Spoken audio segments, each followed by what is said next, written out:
ఇవాళ సరదాగా మా ఊరితో పాటు పెయింటింగ్ పనిలోకి వచ్చాను. మాది చిన్నప్పటి నుంచి అలవాటు నాకు ఈ పని. మధ్యలో పాత్ర పెట్టాం, ఈ సరదాగా చేస్తున్నాం. చూడండి, మనకి టాలెంట్ ఉంది, పెయింటింగ్ పని చేసుకోవడం.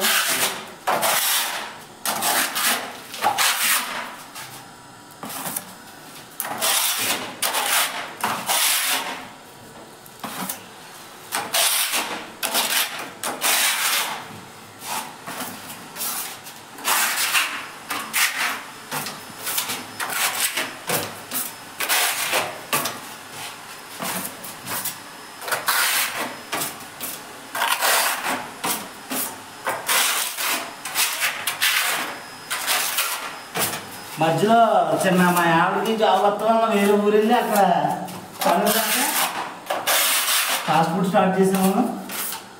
ఇంకా అందరూ బాగుంటుంది అనుకున్నాము, కానీ నా ఆవిడ నుంచి కొద్దిగా వ్యాపారం డౌన్గా ఉంది. అందువల్ల సరదాగా మా ఆవిడకి ఆ పెయింటింగ్ పనులకు వచ్చింది ఫ్రెండ్స్. Okay friends, bye.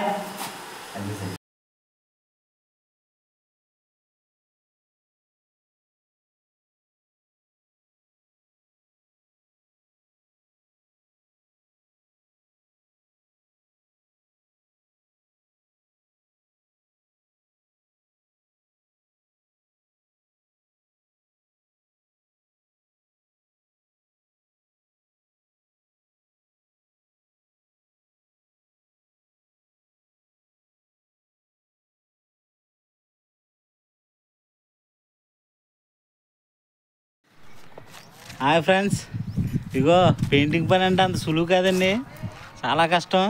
కష్టానికి కష్టం ఉంటుంది, సులువు ఉంటుంది. కానీ కష్టం పడేటప్పుడు కష్టపడాలి, సులువు చూసుకున్నప్పుడు సులువు చూసుకోవాలి. ఇప్పుడైతే కష్టపడతామండి. మా తమ్ముడు అయితే మరి గాల్లో ఉండి పని చేస్తాడండి డైలీ. ఇప్పుడు చేసేది అయితే చిన్నదే, కానీ చూడండి. ఇదిగోండి, హాయ్ చెప్పరా. హాయ్.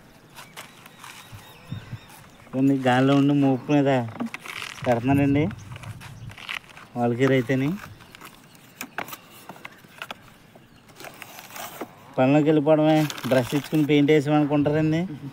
అలా ఉండదండి పెయింటింగ్ పని అంటే. దేని కష్టం దానికి ఉంటుంది.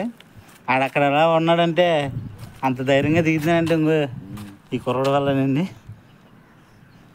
అలా గట్టిగా అలా పట్టుకోలేండి. మనోడు కనీసం టాయిలెట్ వచ్చినా ఎక్కడికి వెళ్ళడానికి ఉండదు, అలాగే పట్టుకొని ఉండాలి. అవి కింద 2 ఇటుకలు వేసుకుంటాడు. కింద 2 ఇటుకలు వేసుకుని దాని మీద మూట వేసుకుంటాడు. మూట వేసుకుని కాళ్ళకి ఏనుగు మెంత కింద వేసుకుని అదొక ఆర్ట్, అదొక టెక్నిక్ అండి. అందరికీ రాదు, ఎవరు పడితే వాళ్ళు పట్టుకోలేరు, జారిపోద్ది తాడు. టెక్నిక్ ఉండాలి, అదండి ఇవాళ వీడియో అయితే ఇది. ప్లీజ్ మా అందరికీ సపోర్ట్ చేయండి. మీరు మాకు లైక్ కొట్టండి, సబ్స్క్రైబ్ కూడా చేయండి. అదే మా వాడు ఏం చెప్తున్నాడంటే సబ్స్క్రైబ్ చేయమని చెప్తున్నాడు. నోరు తిరుగుతలేదు కొద్దిగా. ఇది లైక్ చేయండి, సబ్స్క్రైబ్ చేయండి. థ్యాంక్స్.